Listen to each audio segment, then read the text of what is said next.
Deixa-me fazer uma pergunta. Vocês sabem que eu gosto de fazer perguntas, não é?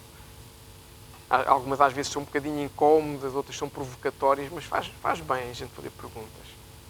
Muitos sabem a resposta à pergunta. A pergunta é, porquê é que nós vimos à igreja? Vocês sabem qual é a minha visão? A minha visão de porque é que nós devemos vir à igreja. Nós devemos vir à igreja por 3 razões. Hoje vamos aprender mais, mas resumindo, 3 razões que nós devemos vir à igreja. Devemos vir à igreja para celebrar, para receber e para repartir. Celebrar porque a gente celebra quando adora, quando louvamos, quando ofertamos ao Senhor, quando nos alegramos na presença de Deus, quando damos um abraço a um irmão, quando ficamos felizes porque alguém voltou de férias e Deus guardou e trouxe em paz e tudo correu bem. Nós estamos a celebrar a vida que Deus nos dá, estamos a celebrar a salvação que o Senhor nos deu na cruz do Calvário. Receber porque nós recebemos de Deus. Nós recebemos em todo o lado, é verdade. Mas quando estamos na sua casa, no seu templo, como noiva, nós recebemos de uma forma diferente. É como se as coisas fossem exponenciadas, é como se aumentasse. É diferente a forma como nós recebemos. Recebemos por visões, por palavras. A Simone também teve uma visão a semana passada. Nós recebemos de muitas formas e vemos Deus a mover-se no nosso meio. A forma como o nosso coração sai daqui diferente. E o que é o repartir? É o que é que eu faço com isso depois de eu sair daqui? Como é que eu reparto isso na minha casa? Como é que eu reparto aquilo que Deus fala comigo, a alegria, a verdade, a liberdade que Deus me dá na minha casa, no meu trabalho, na minha escola, com os meus vizinhos, no mundo? Como é que eu reparto? Esse é o objetivo de nós virmos à igreja. Se nós não tivéssemos alcançado estas 3 componentes, eu diria que estávamos a esvaziar mais de 50% do papel da igreja, que a igreja tem outros papéis também. Mas este é algo quando nós estamos aqui no domingo, quando nós estamos numa reunião e na sexta-feira vamos ter reunião de homens às 8h30, quando nós estamos numa reunião, nós sabemos que o Senhor está no nosso meio, porque Ele diz na sua palavra, onde 2 ou mais de vocês estiverem reunidos em meu nome, eu me farei presente. Jesus não mente. Amém? Então nós sabemos que há sempre alguma coisa diferente que nós podemos alcançar e que o mundo pode alcançar através da nossa vida. Porque caso não saibas, vou-te informar em primeira mão, Deus conta com a tua vida e com a minha vida. Nós não somos apenas alguém que vem fazer coisas, que lê a Bíblia, que ora, que busca. Claro que é fantástico. Deus conta connosco para mudar a história do mundo. Cada um da sua forma, uns de uma forma mais interventiva no trabalho, onde quer que seja. Deus usa-nos, porque Deus escolheu o homem para ajudar a que o seu reino pudesse chegar até à terra, ao reino dos céus.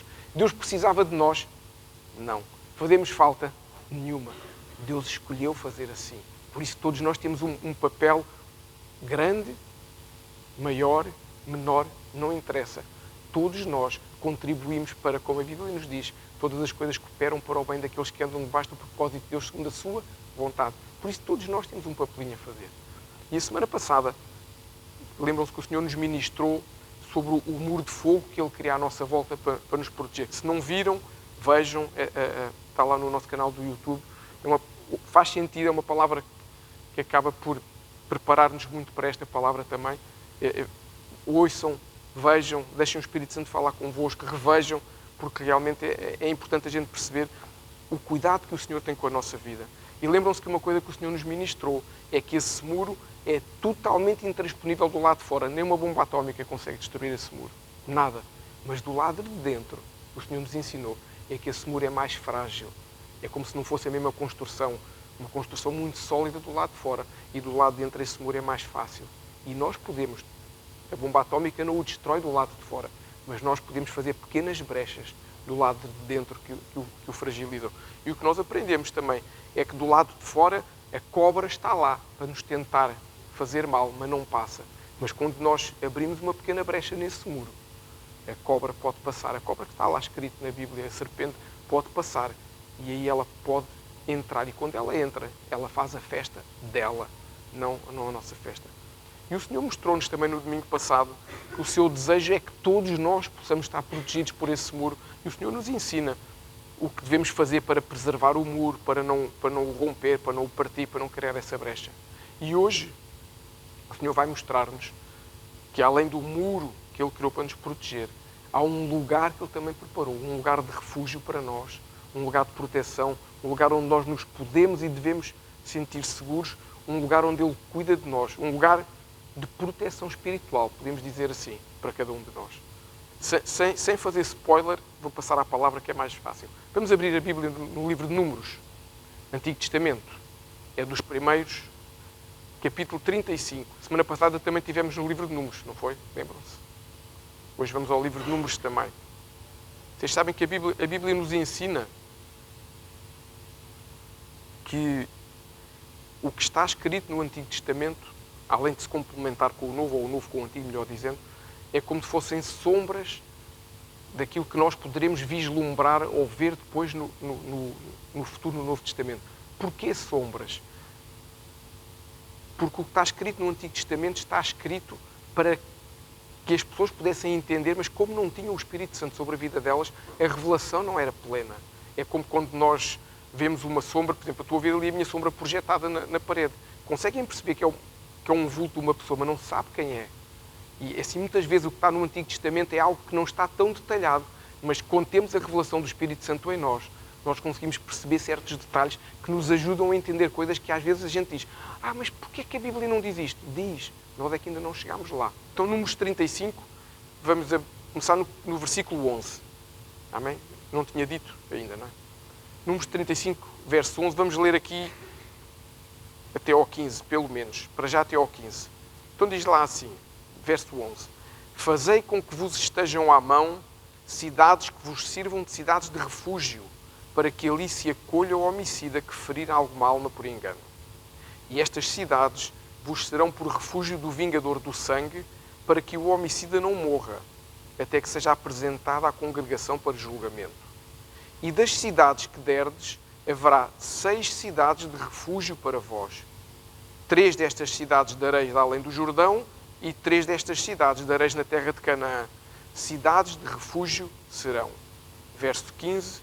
Serão por refúgio estas 6 cidades para os filhos de Israel e para o estrangeiro e para o que se hospedar no meio deles, para que ali se acolha aquele que matar alguém por engano. Não retirem daí a Bíblia. Nos próximos 10 versículos, que a gente vai continuar, mas fazer uma pausa. Nos próximos 10 versículos, a Bíblia nos ensina, ou nos ajuda a perceber o que são homicídios por engano e homicídios intencionais. Para deixar claro, ou seja, aqueles que são provocados intencionalmente por mim e aqueles que são fruto de um engano. Okay? Então agora vamos saltar para o versículo 26. Para nós sermos mais rápidos nesta fase. Diz lá assim no 26. Porém, se de alguma maneira o homicida sair dos limites da cidade de refúgio onde se tinha acolhido e o vingador do sangue o achar fora dos limites da cidade de seu refúgio e o matar, não será culpado do sangue. Pois, verso 28, o homicida deverá ficar na cidade do seu refúgio até à morte do sumo sacerdote. Mas depois da morte do sumo sacerdote, o homicida voltará à terra da sua possessão. Amém. Senhor Espírito Santo, entregamos este tempo nas Tuas mãos, entregamos as nossas vidas nas Tuas mãos, que esta palavra possa ser proclamada diretamente por Ti, Senhor, que possas dar graça e favor para ser capaz de trazer esta Tua palavra e que nós possamos entender a importância de ouvir a Tua voz e de nos movermos de acordo com a Tua voz. Abre os nossos ouvidos espirituais, Senhor, tira toda a distração que possa haver na nossa mente, na nossa alma, para que a Tua doce voz possa ecoar nos nossos corações e nos possa trazer mudança e transformação. É o que eu oro no nome santo de Jesus e para a glória do Deus Todo-Poderoso. Amém. E amém. Então, esta passagem mostra-nos claramente a misericórdia e o cuidado de Deus em relação à humanidade. O Senhor está aqui a dizer, a dar uma direção para que se criem 6 cidades de refúgio. Porque Deus quer guardar aqueles que não fazem coisas erradas, por assim dizer. A Bíblia nos diz que o Senhor não deseja que nenhuma alma se perca, mas Deus não obriga ninguém a fazer o que deve ser. Deus dá-nos indicação, Deus diz-nos que o caminho certo é este para não irmos pelo outro, mas dá-nos uma coisa que se chama livre-arbítrio, que é o meu poder de decisão.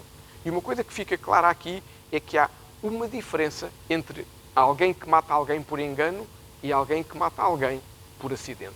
E lá está, depois se quiserem ler em casa, naqueles 10 versículos nós conseguimos perceber isso claramente. Um dos exemplos que se dá, e até em Deuteronômio 19, se não me engano, também se fala das cidades de refúgio, um dos exemplos que se dá de um homicídio por engano é alguém estar a cortar uma árvore, não sei como é que se chama, aquela parte que corta do machado salta, mata alguém. É um engano. Depois dá um exemplo do que é, sem ser por engano, alguém que bate com uma pedra na cabeça de alguém, alguém que empurra alguém de um muro abaixo, alguém que empurra alguém de um monte abaixo, mata por intenção. Ok? Portanto, o Senhor explica-nos aqui estas diferenças para nós entendermos claramente. E estas cidades de refúgio não são criadas, Deus não dá a direção de criar a pensar naqueles que matam intencionalmente, mas sim naquele que mata por engano. Porquê? Porque o Senhor quer que antes que ele seja morto pelo vingador do sangue, e nós já vamos ver quem é esse vingador do sangue, antes que estes testemunhas possam dizer não, foi por engano, foi um acidente, antes disso eles querem que, se não der tempo para isso tudo, o vingador não venha tirar a vida dele, porque tinha esse direito pela lei que existia na altura. Então o que Deus está a preservar aqui está a começar a trazer uma justiça ainda mais aprimorada, além de ser uma malha muito larga, como aquelas redes do peixe. Além de ser uma rede que apanha, e o João é especialista em peixe, a garopa de 3 quilos, está a começar a apertar a malha para apanhar a sardinha de 20 gramas. Deus está a começar a trazer uma justiça mais fina. Para o nosso mal? Não. Para o nosso bem. Amém? Tudo o que Deus diz que a gente às vezes não gosta, não é para nos contrariar, não é porque Deus diz assim, vou chateá-los, eles gostam daquilo. Não. É para nos guardar. Quando Deus nos diz para não comermos certo tipo de comidas, que está lá em Levítico, hoje nós temos tecnologia que nos permite cozinhar coisas que sem nos fazer mal. Naquela altura não havia. Então Deus dá essa indicação. Para quê? Para guardar. Quando Deus diz, naquele tempo, quem esteve em contacto com um morto fica X dias fora da sua povoação e não sei o quê, é porquê? Porque não havia muita higiene na altura e poderia trazer uma doença que ia matar o resto da aldeia. Portanto, não é para incomodar, é para preservar. Sempre que Deus nos dá uma direção, começa a apertar a malha, é para nos preservar. Neste caso, é para garantir que aquele que matou por acidente não vai ser, antes de julgamento, ser apanhado pelo vingador de sangue. Amém? Eu acho que nós todos temos a noção do que é fazer algo intencional ou não intencional. Por exemplo, se eu chegar aqui e der um pontapé, olhar para aqui e dizer assim, vou tentar acertar na Karina, e dou um pontapé nisto, é intencional. Agora, se eu vier a subir e me desequilibrar, não é intencional. Então nós temos noção de alguma coisa que é, eu nunca faria isto. Tá? Todos nós sabemos o que é intencional e o que não é intencional. Portanto, Deus aqui repete muito nos versículos porque, lembrem-se de uma coisa, naquela altura não havia telemóveis, naquela altura não havia internet, naquela altura não havia Bíblia escrita. E como é que se passava a informação? Oralmente. E então é importante repetir para as coisas ficarem, para não haver dúvidas. Por isso é que muitas vezes se repete, não é porque Deus tenha nenhum problema de gaguez, nem de surdez, é porque é importante para que as coisas sejam bem entendidas. E o Senhor explica que cria 3 cidades de um lado do Rio Jordão, 3 cidades do outro. O que é que Deus está a dizer com isto?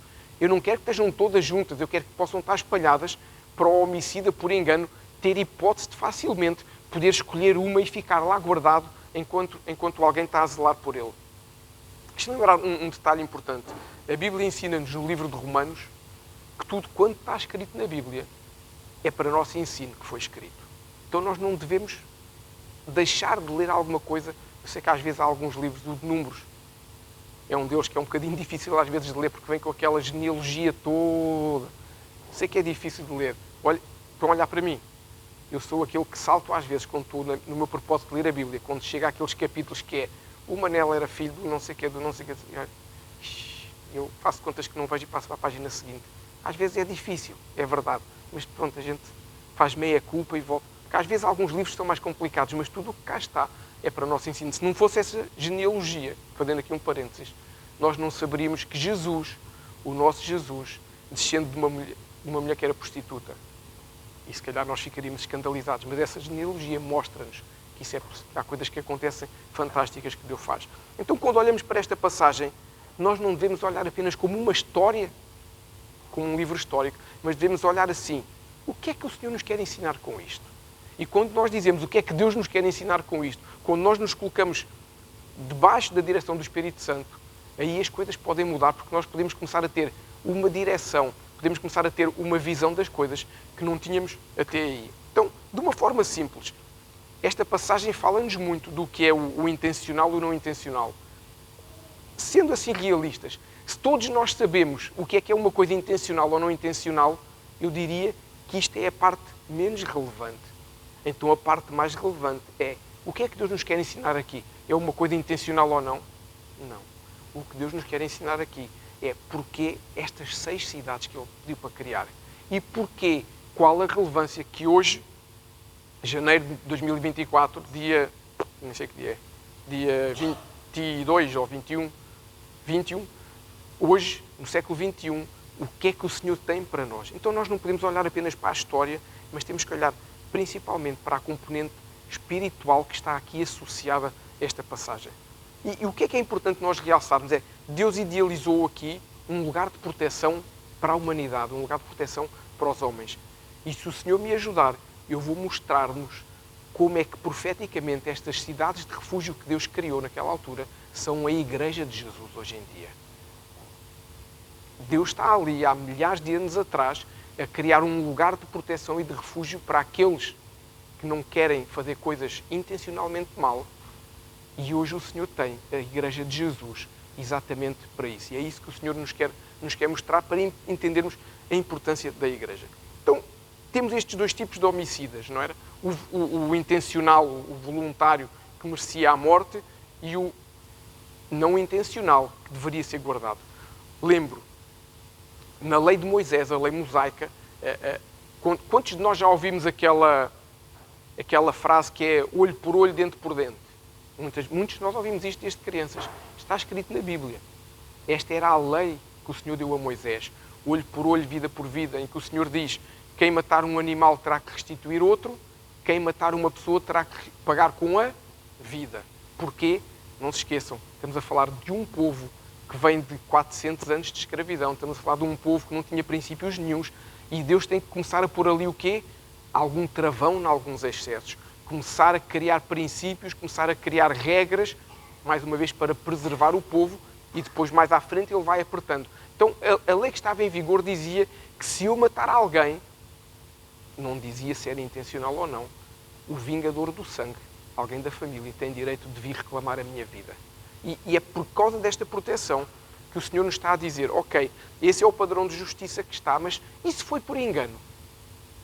Então, ou seja, a outra lei continuava em vigor, mas Deus faz aqui um acrescento à lei e diz assim: eu vou criar um lugar de refúgio para que aquele que sabe que foi um engano possa fugir. Ali ninguém toca, até que se haja testemunhas, até que haja alguém que possa julgar e dizer que foi um engano. E ele pode ficar livre e voltar para a sua terra e viver em paz. Portanto, porquê?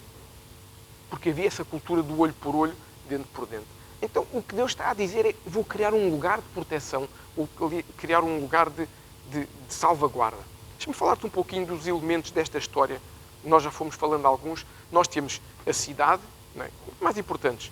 Se vocês forem ler os outros versículos ou lerem Deuteronômio 19, vão ver que há outras coisas, mas foquemos-nos por aqui. Temos a cidade, o homicida, o vingador do sangue e o sumo sacerdote. Eu diria que estes são os 4 elementos, os 4 personagens, por assim dizer, mais importantes. Uma coisa que a Bíblia nos diz aqui é que a pessoa deverá ficar na cidade até à morte do sumo sacerdote. Portanto, dá este detalhe do sumo sacerdote na altura. Quando nós olhamos para o homicida, trazendo isto para os nossos dias, nós conseguimos perceber claramente que o Senhor se refere à figura do pecador. À tua figura e à minha figura.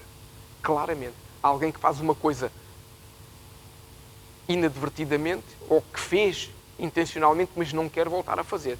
É a figura do pecador. Só que, além daquilo que existia, como hoje nós estamos a viver na graça do Senhor Jesus, o que o Senhor nos diz é que todo o pecador que se arrepende e que deseja não voltar a pecar, o Senhor pode viver, o Senhor pode fazer com que ele viva de uma forma diferente. Porquê? Porque a sua graça e a sua misericórdia nos alcançaram. Então, aquele pecador que fez errado, a Bíblia nos diz em Romanos: todo aquele que peca está destituído da glória de Deus e afastado da glória de Deus, está morto espiritualmente nos seus delitos e pecados. O que o Senhor está a dizer aqui é que para esse pecador ele tem um lugar de refúgio, para aquele que se arrepende. Mas depois também diz que para aquele que continua intencionalmente a fazer, ou seja, o pecador que não se arrepende, não resta outra medida da parte de Deus que senão o juízo. E é importante nós não nós desmistificarmos isto, porque eu sei que hoje em dia não se diz nas igrejas nem que há inferno, nem que há pecado, nem que há juízo de Deus, com medo que as pessoas se assustem e não voltem à igreja. E o grande problema não é esse. O grande problema é que aqueles que depois estão na igreja não vão para o céu, porque acham que podem fazer tudo, porque não há nada disto. E um dia, no dia em que o seu coração deixa de bater, tem uma grande surpresa, porque em vez de vir à Assembleia dos Santos, vem à Assembleia dos Pecadores num sítio um pouquinho mais quente. E nós, como igreja, temos que ensinar o que é certo. Deixem-me desmistificar aqui uma coisa também, correndo o risco de alguém tirar isto de contexto depois na internet e colocar. Nós muitas vezes, eu também já usei isso muitas vezes e tenho-me policiado para não usar essa frase. Nós usamos muito aquela frase que é: Deus ama o pecador, mas Deus condena o pecado. Eu já usei essa frase muitas vezes. Que a gente vão-nos ensinando isso e a gente ouve. Isto não é bíblico.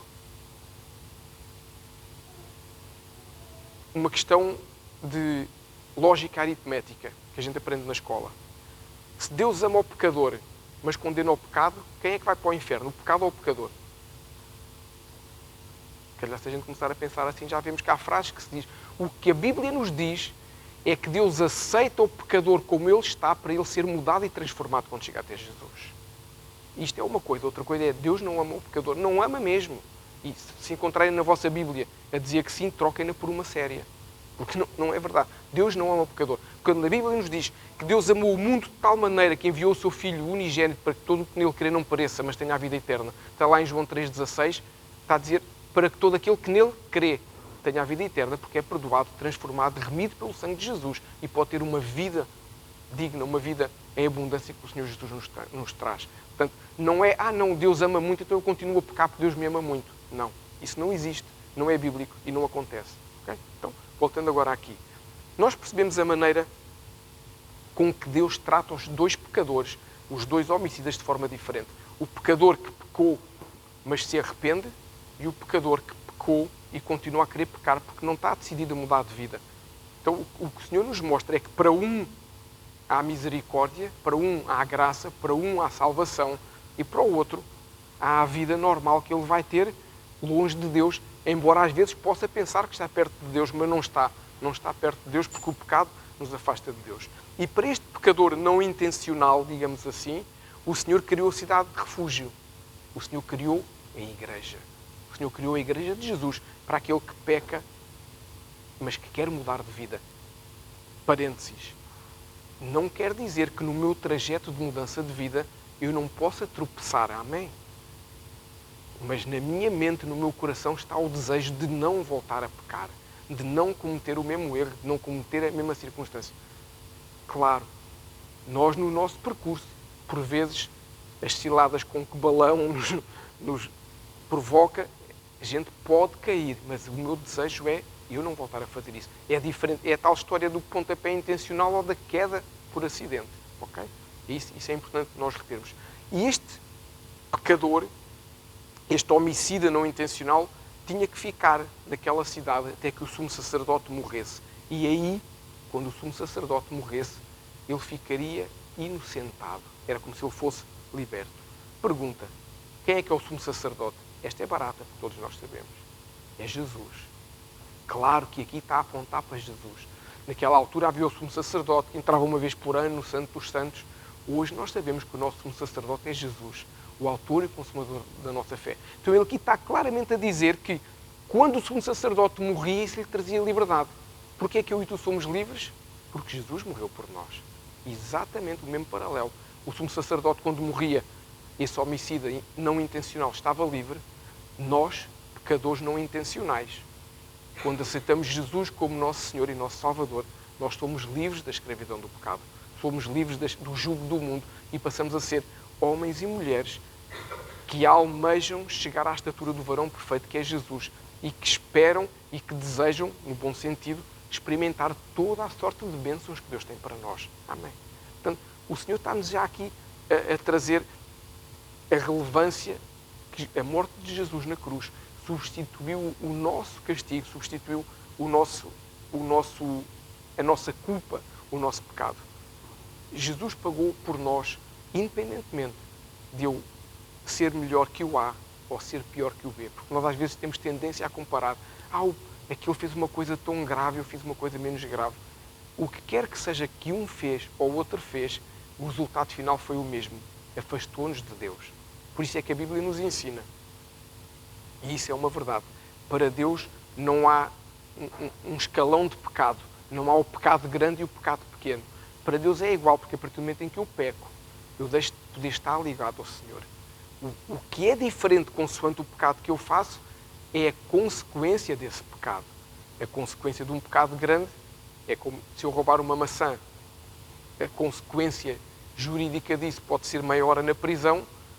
Se eu roubar um banco e for apanhado, os que estão lá dentro às vezes não são, a consequência disso é que posso apanhar 20 anos de prisão. Ou seja, o pecado é o mesmo, as consequências dessa semeadura é que são diferentes.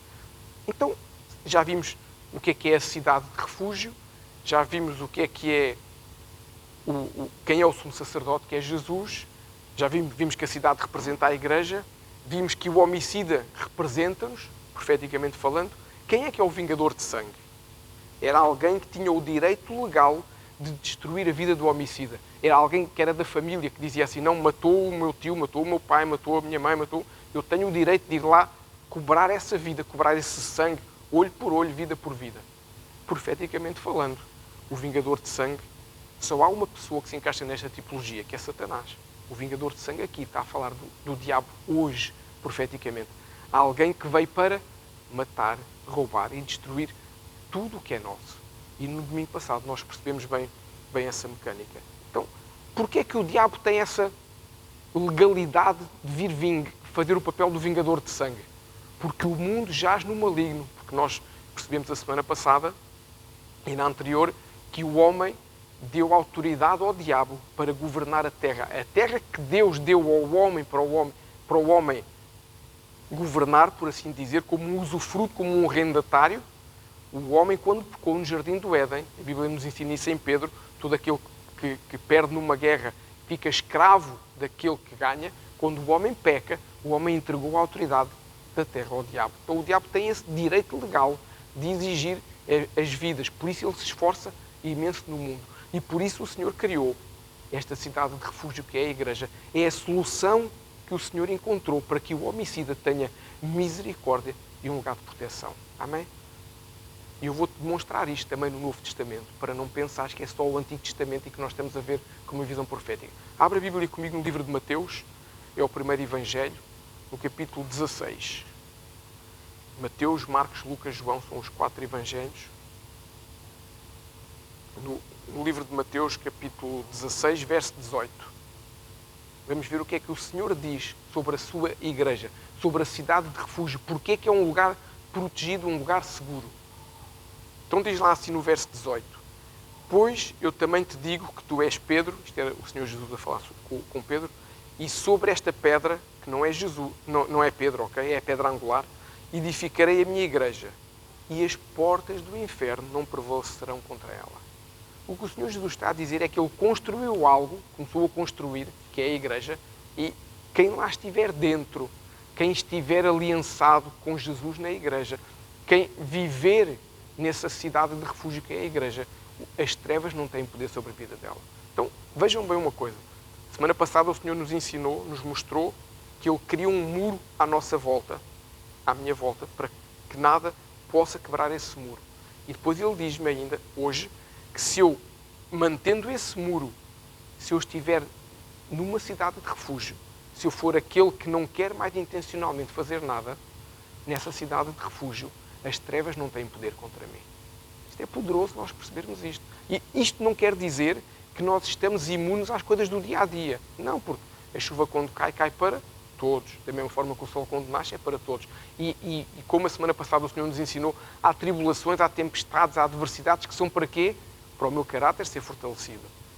Para eu poder entender, para eu poder amanhã ser um testemunho para outros, para eu poder ser referência para outros. Isto é diferente. Agora, o que o Senhor nos está a dizer é que no lugar que o Senhor construiu de proteção, as trevas, o poder do inferno, não pode entrar, não pode fazer mal. Se nós fizermos o quê? Se nós não tivermos realmente a intenção de continuar a ser um homicida, a intenção de continuar a ser um pecador. Então, este lugar que o Senhor diz lá, esta igreja, é realmente um lugar para quem quer mudar de vida e não mais viver uma vida de pecado. Como eu disse, mesmo que no nosso percurso possa haver uns tropeções, e todos nós já passámos por situações em que achávamos que estava tudo bem e percebemos que é quando achamos que está tudo bem que a gente tropeça mais facilmente. É ou não é? Quando a gente começa a estar muito confiantes, a gente às vezes tropeça. E o Senhor nos diz é que este é o lugar para quem quer mudar de vida.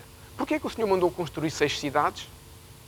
Porquê é que o Senhor mandou construir 6 e não 7, ou 5 ou 8? Porque 6 é o número do homem. Amém? Para nos mostrar claramente que a igreja é um lugar para o homem estar.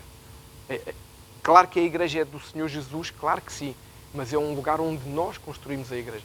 Se vocês repararem, depois se forem ler com mais atenção, com mais detalhe, aqueles versículos todos e Deuteronômio, vão perceber que Deus não criou as cidades. Deus disse, vão fazer.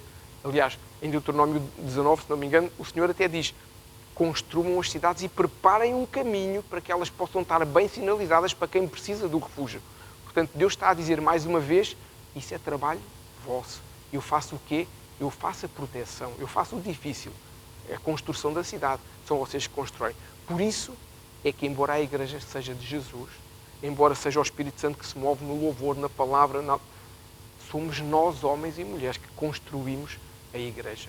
Este organismo vivo somos nós, através da nossa vida, através das nossas orações, através da nossa renúncia, que vamos construindo.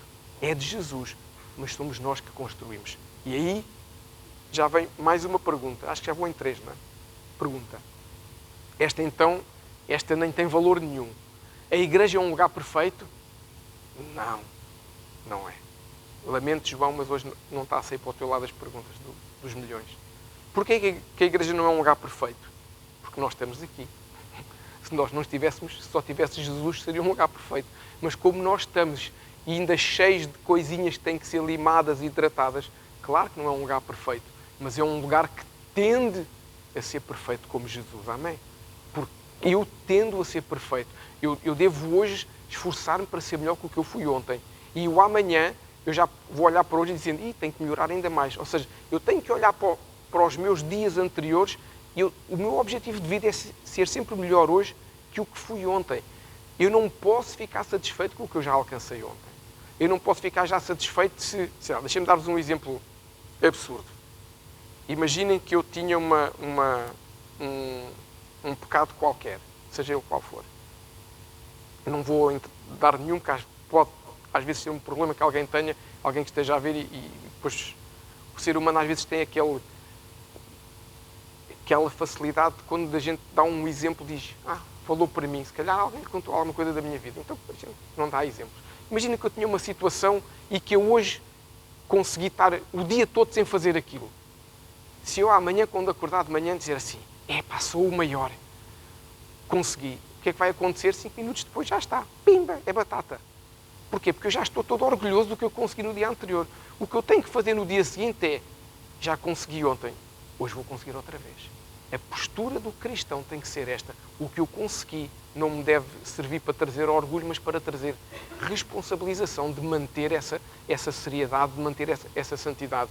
É isso que é importante. Mas, brincadeiras à parte, a igreja serve exatamente para nos ajudar a aperfeiçoar, seja no nosso caráter, seja a nossa parte espiritual. Porquê?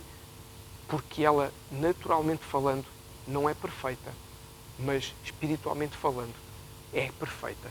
O organismo vivo, a noiva de Cristo é perfeita e vai-nos ajudando, vai-nos trabalhando. No entanto, mesmo sem ser perfeita, a igreja não deixa de ser esse lugar de proteção, esse lugar seguro. E se nós aprendermos a manter o muro inquebrável e nós estivermos nesse lugar seguro que é a igreja, o que a Bíblia nos diz é que nós experimentaremos o melhor do Senhor, o melhor que o Senhor tem nesta terra para a nossa vida.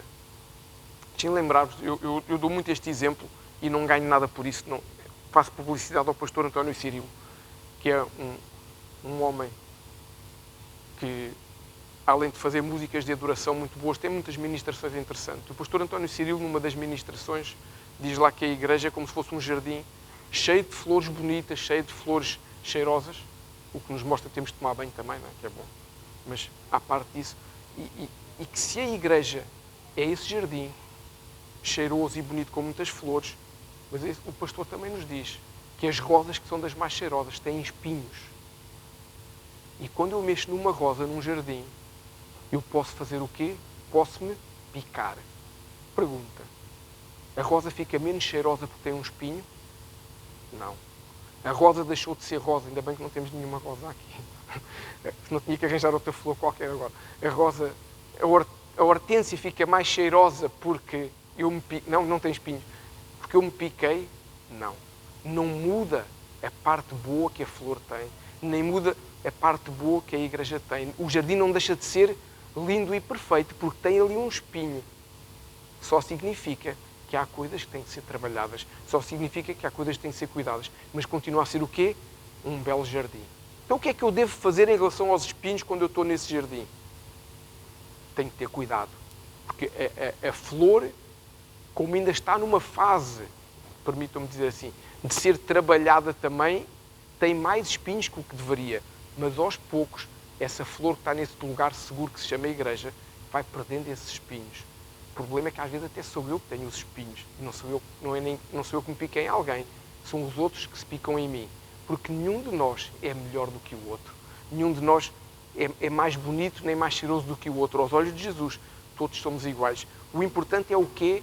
É eu perceber que o jardim é lindo, mesmo que haja ali umas coisinhas que ainda não são perfeitas. Mas não, quando eu chego lá no jardim, o aroma que o jardim tem, agradável, não se perde porque eu espetei a seguir o dedo num espinho. E com a igreja é exatamente a mesma coisa. Não é porque ainda há pessoas que têm mais espinhos do que outras, não é porque nós temos ainda mais grus mal dispostos do que minions, que a igreja não é um lugar bom para nós estarmos. O objetivo é nós passarmos todos a ser grus bem dispostos. E como é que a gente faz isso? Quando deixamos o Senhor Jesus trabalhar no nosso coração. Então, quando Deus deu a ordem para que o homem ficasse naquela cidade de refúgio, o Senhor disse que quem lá poderia ficar estava protegido. Quando Deus criou a sua igreja, o que o Senhor está a dizer é que quem lá ficar será salvo. Não está só a falar da proteção que Ele dá contra as trevas.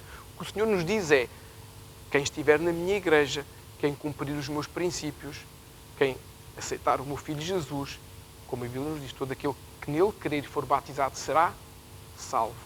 E onde é que é o lugar para nós melhor garantirmos, guardarmos essa salvação? É na igreja.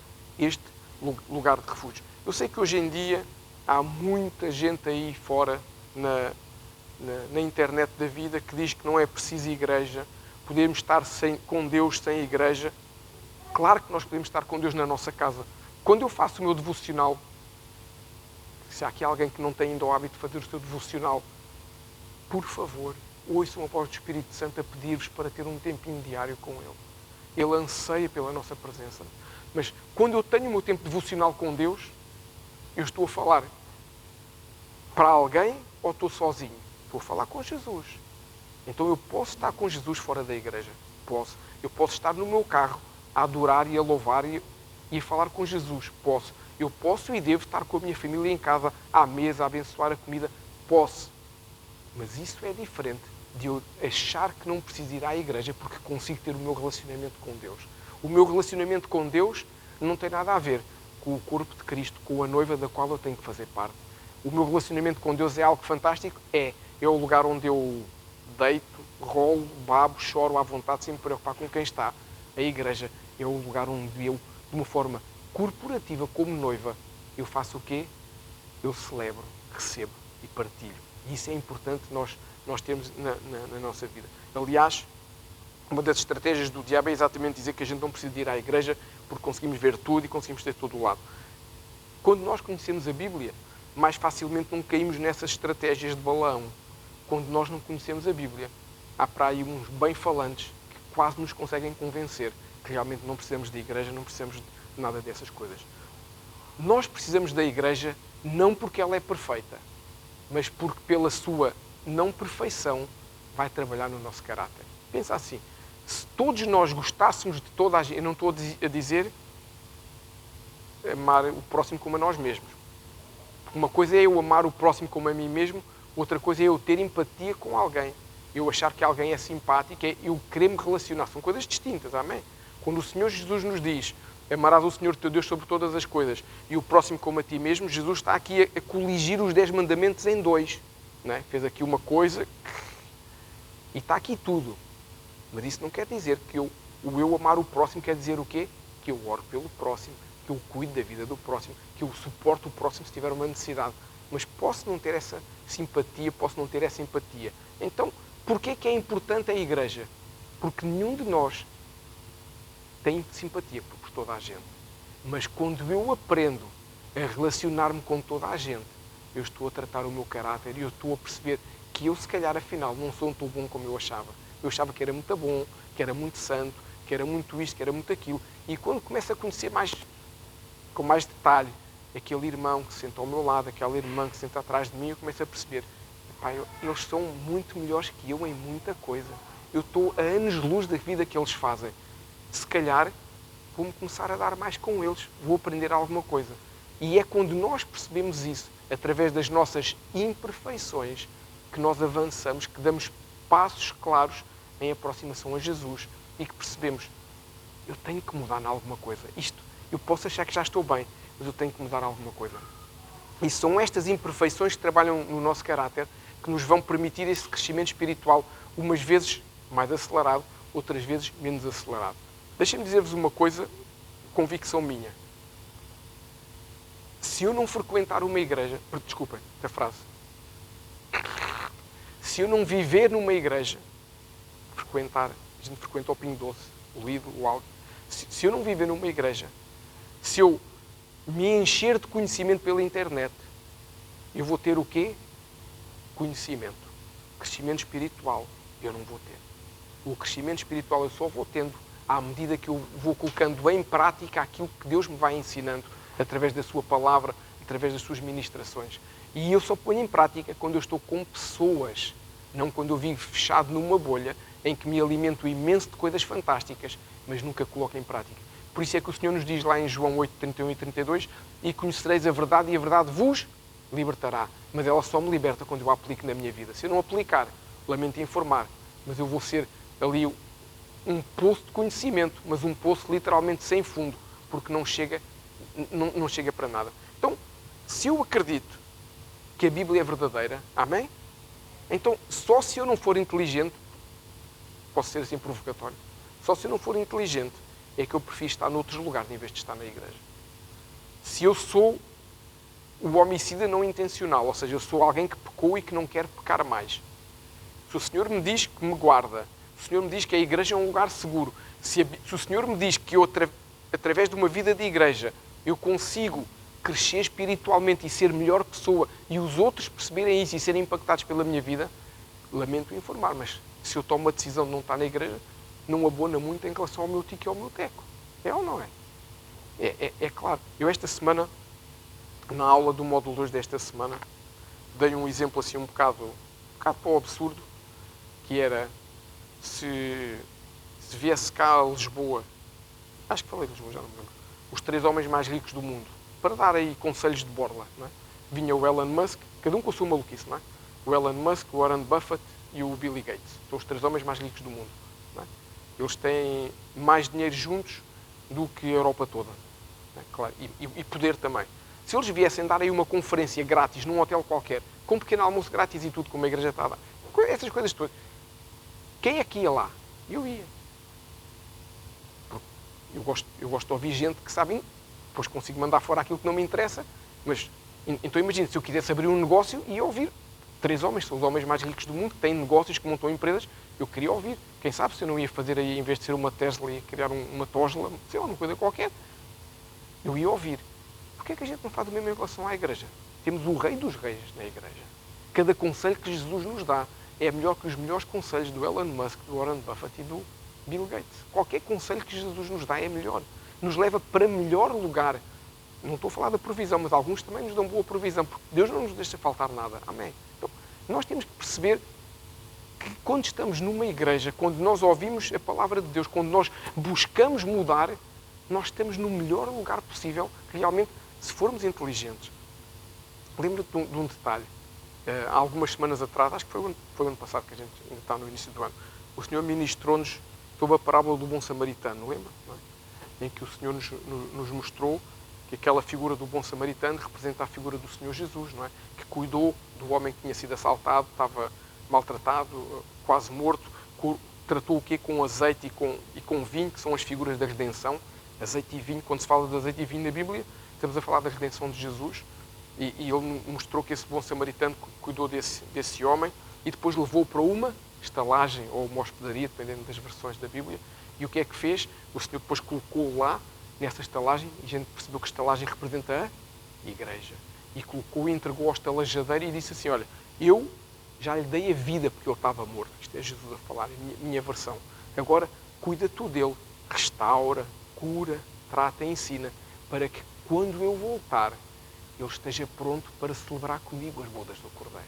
Então, o Senhor está a dizer que a todos aqueles a quem Ele dá a vida, que somos nós, nos coloca na igreja para que o Espírito Santo nos trate, nos cure, nos restaure e nos prepare para as bodas do Cordeiro. É como se o Senhor estivesse a dizer assim, cuida da arca até que eu volte para o Espírito Santo. Portanto, nós temos que perceber a importância de sermos ousados e inteligentes e percebermos que a igreja é o melhor lugar para nós estarmos. Se mesmo assim nós não considerarmos que a igreja é o melhor lugar para nós estarmos, então eu já não tenho mais nada a dizer. Porque não é possível, na minha visão, com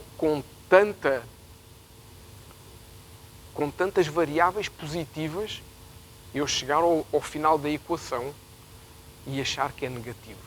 Não posso.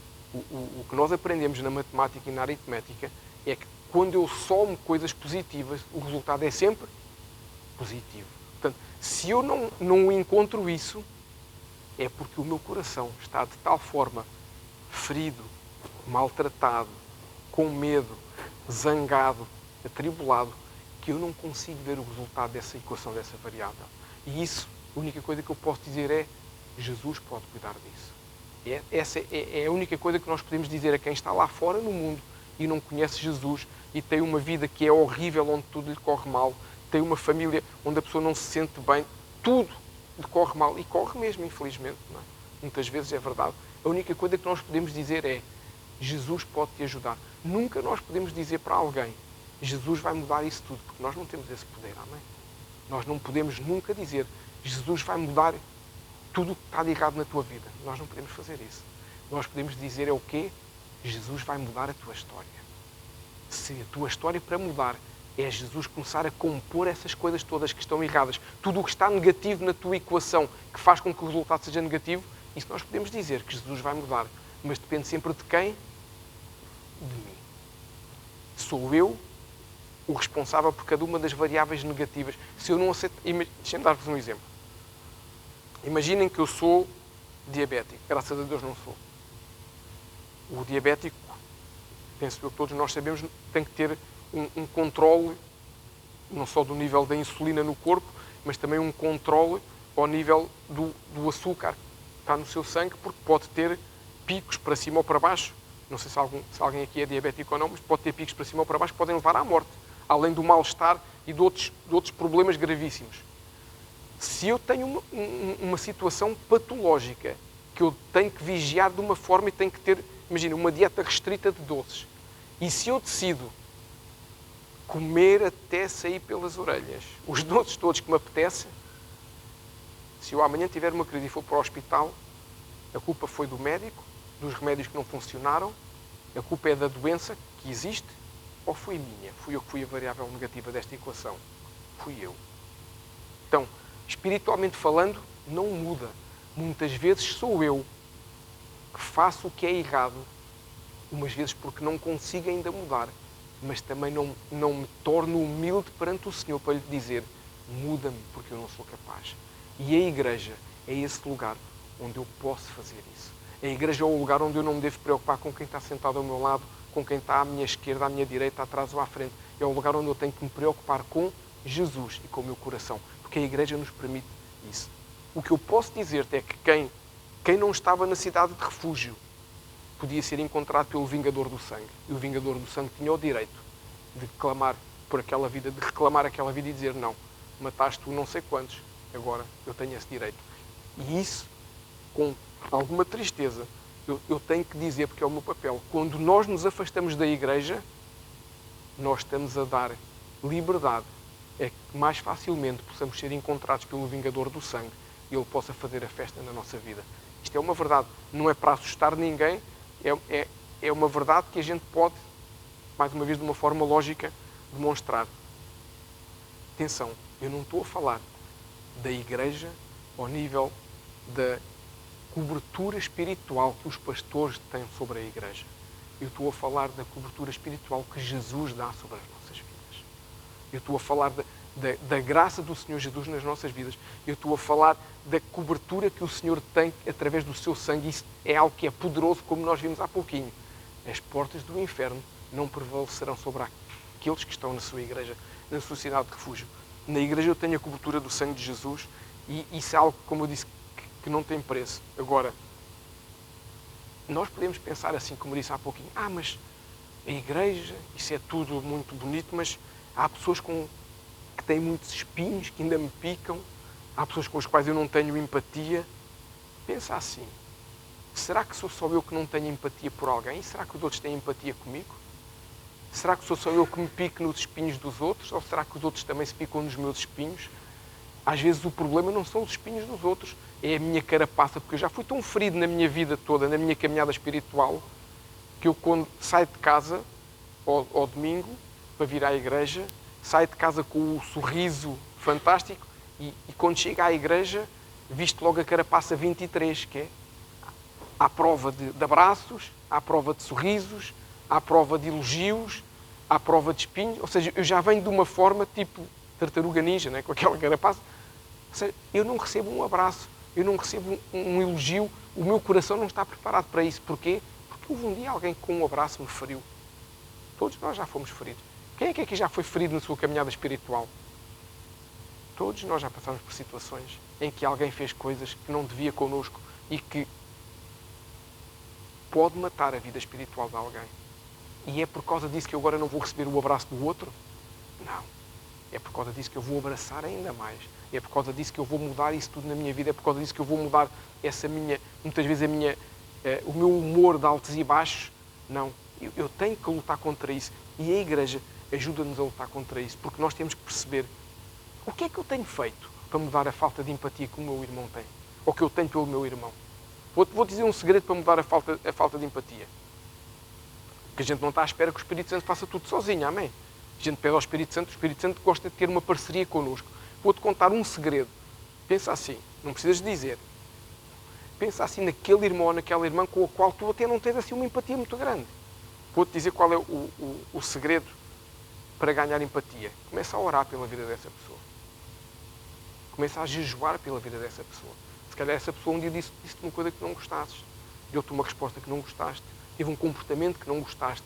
E por isso, tu vens para a igreja às vezes, não estou a falar só para os que não vieram hoje, amém?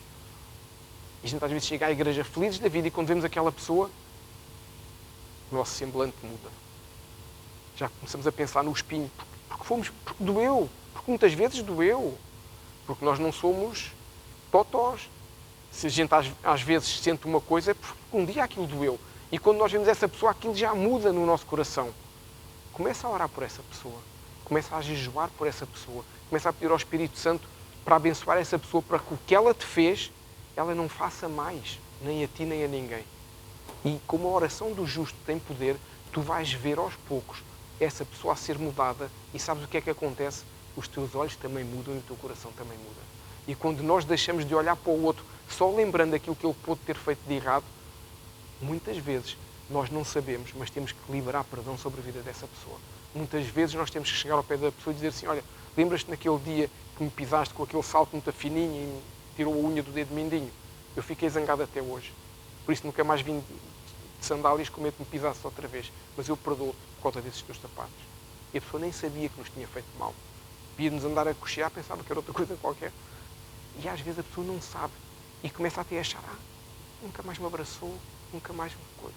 E não sabe porquê e pensa que é uma coincidência. E nós, por vezes, estamos a reter perdão sobre a vida de alguém. Isso é mau, é para nós. E nem sabemos disso. Mas quando oramos pela vida daquelas pessoas com quem temos menos à vontade, o Espírito Santo não cuida só dessa pessoa, cuida de nós também. E esse é o segredo para que nós, como igreja, possamos ser uma igreja onde haja unidade. Unidade quer dizer que todos pensamos da mesma forma? Não. Isso é na Coreia do Norte. Na do Sul a gente pode escolher as coisas, na do Norte a gente não escolhe nem o penteado, nem a roupa, nem a pouca comida que há. Aí chama-se uniformidade, em que todos pensam igual. Quem não pensar, morre. Na igreja não há uniformidade, porque todos somos diferentes. Uns estão mais altos, outros são mais baixos, como eu. Uns têm muito cabelo, como eu. Não, outros têm muito cabelo, outros têm... Todos somos diferentes. Qual é a unidade? É o Espírito Santo que nos guia, que nos conduz. E aí nós, como igreja, temos que ter essa unidade. Então, lembra-te uma coisa. Quando Jesus foi à cruz do Calvário, foi também por aquela pessoa que nos espetou o espinho. Mas também foi por nós. E se calhar nós também já espetámos um espinhos em alguém. Então, lembra-te, a igreja continua a ser o melhor lugar do mundo para estar, mesmo que haja um espinho aqui ou acolhi. Qual é a nossa tarefa? A nossa oração vai ajudar a tirar os espinhos. E vai chegar o dia em que não vai haver espinhos nenhuns aqui. Sabes o que é que acontece nesse dia? Chega alguém que é um autêntico porco-espinho. E o que é que nós temos que fazer? Abraçar esse porco-espinho. Porque um dia nós também já fomos o porco-espinho que todos fugiam de nós. E quando chegar essa pessoa super inconveniente, imaginem o que quer que seja, o nosso amor vai mudar a vida dessa pessoa, como um dia o amor de alguém mudou a minha vida e mudou a tua. Porque esse é o papel da igreja, é nós podermos ser mudados e transformados pelo sangue de Jesus. No entanto, deixa-me referir, o lugar seguro que é a igreja não deixa de ser, por causa de algumas coisas que possam não correr tão bem. A igreja continua a ser o melhor lugar do mundo para estar. Claro que é bom, e nós aqui, quer eu, quer a pastora, costumamos dizer uma coisa e mantemos. Se tu tens uma vida completamente cheia de trabalho, trabalhas de segunda a sábado, o que quer que seja, crianças, tudo mais, por favor, tira um domingo por mês e vai passear com a tua família. Porque a nossa família tem que ser guardada e preservada. Um dia, no verão, para irmos à praia com as crianças, no inverno, para irmos passear, há tanto sítio bonito para ver, mesmo sem pagar, nem que seja para estar em casa, a brincar. É importante nós preservarmos a família, criarmos esses laços de família. Mas, se eu posso fazer isso ao sábado, não percas a hipótese de estar no domingo junto com os teus irmãos na igreja. Se eu não tenho a hipótese de fazer isso em nenhum outro dia da semana, que eu tiro um dia do mês e não venho ao lugar mais seguro do mundo. Ok, fantástico, para estar em comunhão. Mas se eu posso organizar a minha vida, não percas um único domingo na igreja. Não só pela comunhão, não só pelo relacionamento, mas principalmente pela presença de Jesus. Nós não devemos perder qualquer possibilidade que há de estarmos com Jesus, porque é o nosso mestre, é o nosso melhor amigo, como a Mila disse há pouquinho. Quando nós cantamos, tenho um amigo mais belo, um amigo mais fiel, que é Jesus, se nós só cantamos isso e não sentimos, que a gente não cante, e que a gente se sente, e que a gente fique de costas voltadas para o louvor. Mas se realmente Jesus é o meu amigo mais belo e o mais fiel, então eu quero estar com ele. É ou não é? Não vou querer estar com outra pessoa qualquer. Claro, há circunstâncias, há viagens. Claro que nós sabemos isso tudo. Percebem o que eu estou a querer dizer? Eu estou a falar quando eu opto por, em vez de fazer o que é o certo, fazer o que é errado. É isso que nós temos. Mas deixa-me dizer-te uma coisa. Eu vou-te demonstrar, de uma forma simples, porque é que o lugar mais seguro do mundo é a igreja. Porque o lugar mais seguro do mundo é o lugar onde tu estás dentro do propósito de Deus. E sabes porquê? Porque sempre que estiveres no propósito de Deus, Deus vai-te proteger, porque Deus protege o seu propósito. Se tu vives o propósito de Deus, Deus vai guardar o teu propósito, vai guardar a tua vida. E isso é mais fácil de acontecer se estiveres na igreja. Deus não te vai deixar perder, Deus não vai deixar...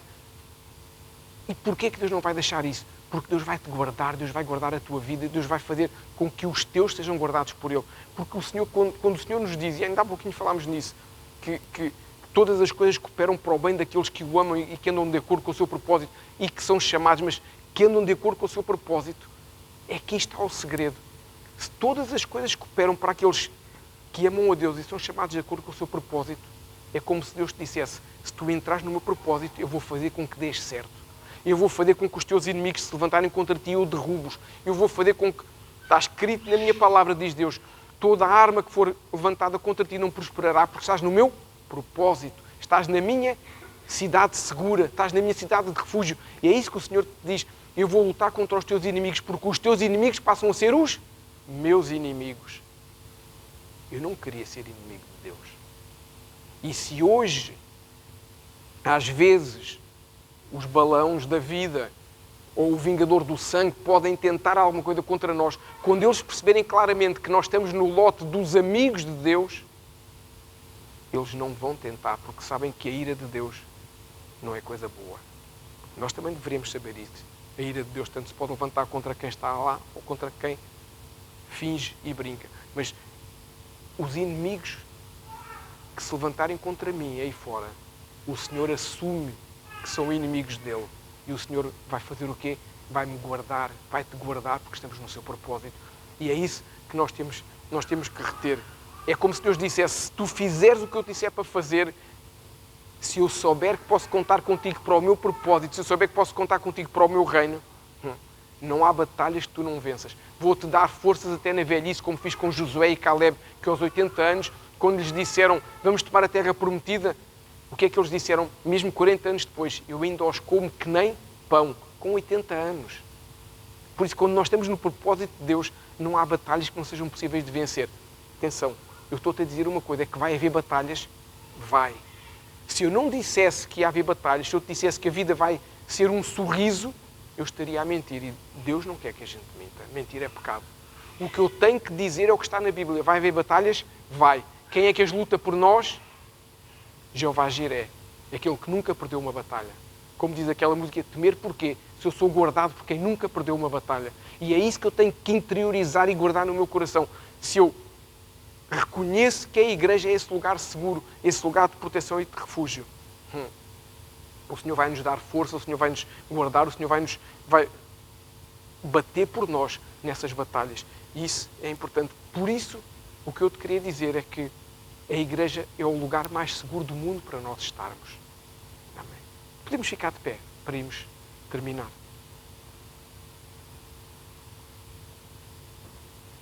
Quando nós vimos à igreja, é como se nós declarássemos com o nosso comportamento, com a nossa decisão, com a nossa atitude, eu estou debaixo da cobertura de Jesus. É algo que o vingador do sangue que anda aí fora percebe. Ele entrou num lugar e aquele lugar está debaixo da cobertura de Jesus. Todos nós, com certeza, já ouvimos histórias e testemunhos de pessoas que lhes contaram posteriormente que tentaram coisas contra as vidas delas, obras de feitiçaria e de magia negra. E essas obras não tinham sucesso, exatamente porque estavam guardadas pela cobertura do sangue de Jesus. E nós sabemos que isso é verdade. Nós sabemos que quando nós estamos na casa de Deus, nós somos guardados de uma forma diferente. Somos imunes a tudo o que acontece? Não. Mas temos o Rei dos Reis connosco, temos o Médico dos Médicos connosco, temos o grande general connosco. E quando isso acontece, não há batalhas que sejam impossíveis de vencer. Amém? Podemos fechar os nossos olhos para orar? Senhor Jesus, muito obrigado pela tua cobertura sobre as nossas vidas. Muito obrigado pelo teu sangue sobre a nossa vida, sobre a nossa casa. Senhor, nós hoje te pedimos perdão, Senhor, porque quantas vezes nós decidimos pelo errado em vez do que era o certo. Quantas vezes nós escolhemos algo que não era a tua presença. Quantas vezes nós dissemos que o nosso lazer estava em primeiro lugar do que a tua presença. Então eu te peço, Senhor, que nos perdoes as nossas faltas, que nos perdoes os nossos pecados, que nos ajudes a trazer equilíbrio, ajuda-nos a saber conciliar tudo, ajuda-nos a sermos bons pais, ajuda-nos a sermos bons maridos, boas esposas, ajuda-nos a termos tempo na nossa casa, na nossa família, mas ensina-nos também, Senhor, a nunca colocarmos a tua igreja como a última possibilidade. Ajuda-nos a saber fazer tudo, ajuda-nos a escolher o que é o certo, ajuda-nos a escolher a tua presença. Obrigado, Senhor Jesus, porque nos mostraste hoje a importância de uma cidade de refúgio que é a tua casa. Hoje nos mostraste a importância de nós estarmos vivos numa casa que é a tua casa, a tua tua igreja, a tua arca, neste caso. Senhor Jesus, nos rendemos a Ti nesta manhã. Eu oro, Deus. Se algum de nós tem alguma ferida, Senhor, que nos impede com alegria estar na Tua casa, que hoje o Teu Espírito Santo possa vir e nos possa trazer a cura para essa ferida emocional, essa ferida espiritual. Deus, durante esta ministração, Tu nos foste lembrando que nós, pelo contrário, fomos um espinho na vida de alguém, ou somos ainda. Ajuda-nos, Senhor, a sermos humildes o suficiente para pedir perdão e para mudar. Senhor, eu oro para que nós possamos tirar essa carapaça. Senhor, se nós hoje temos uma carapaça que nos impede de abraçar, se hoje temos uma carapaça que nos impede até de receber o Teu amor, se hoje nós temos uma carapaça que nos impede de receber o abraço do irmão, da irmã, Senhor, que a partir de hoje isso possa sair de cada um de nós, possam sair as máscaras, para nós podermos estar livres da Tua presença, para sermos reais, para sermos verdadeiros, para sermos honestos, que nós possamos também ter a capacidade, Senhor, de em amor, quando houver algo que a gente não gosta, a gente possa dizer: Tu me feriste e eu não quero essa ferida na minha vida. Mas eu hoje te peço, Senhor Jesus, que possas vir com o Teu bálsamo sobre cada um de nós, que possas vir limpar-nos, que possas vir trazer-nos a Tua paz, que possas vir trazer-nos a Tua alegria. Mostra-nos também, Senhor, mostra-nos se de alguma forma nós somos como esse homicídio intencional que quer deliberadamente continuar a pecar. Que hoje possamos ter o entendimento na cidade de refúgio não é para continuarmos a pecar, na igreja não é para continuarmos a pecar, é para decidirmos escolher o caminho certo, o caminho que nos leva a Jesus, o caminho que nos leva à cura, o caminho que nos leva à mudança, o caminho que nos leva ao arrependimento, o caminho que nos leva à transformação, o caminho que nos leva a sermos melhores homens e melhores mulheres. Não queremos mais, Senhor, continuar intencionalmente a fazer o que é errado. Vem-nos alertar, vem-nos mostrar nesta manhã, vem-nos dar a força para sermos Teus filhos que mudam e que hoje, a partir de hoje, decidem caminhar pelas veredas da Tua graça, por estes caminhos que levam até Ti, que levam até juntas à águas de descanso, onde podemos estar com o Senhor e não mais caminhos de dor, caminhos de tristeza, caminhos de pecado. Deus, eu oro para que nós possamos abrir o nosso coração perante Ti, Senhor Espírito Santo, sermos hoje purificados pelo Teu toque, pelo sangue precioso do Senhor Jesus, e que a partir de hoje não haja mais pecado na nossa vida, não haja mais essa vida tortuosa, difícil, essa vida dupla que nos afasta de Ti, que nos impede de sermos homens